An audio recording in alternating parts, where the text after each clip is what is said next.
Yun yung Hindi, para sa... actually, ang na-victim talaga dyan si Jazz. Kasi di ba wala naman talagang plano si Fiang na magsalita ng maangas sa salita. Pero dahil nga na unahan ni Jazz, Or triggered silang lahat. Kasi mayroon silang mindset siguro na kailangan ko manalo. hindi kasi sabi kasi ni Dylan na huwag kayong kasi have no mercy. Opensa agad. Opensa agad. So umasa si Jazz na gano'n ang style na gagawin lahat ng grupo.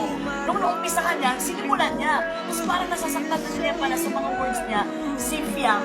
At kahit na masaktan si Fiang, mas nasasaktan niya sa sarili niya sa mga words na binibigay na kay Fiang. Nung sila Dagnilan na at sila Vincent na ang lumaban, biglang nag-light tungkol sa labanan. So, parang pwede pala naman gano'n.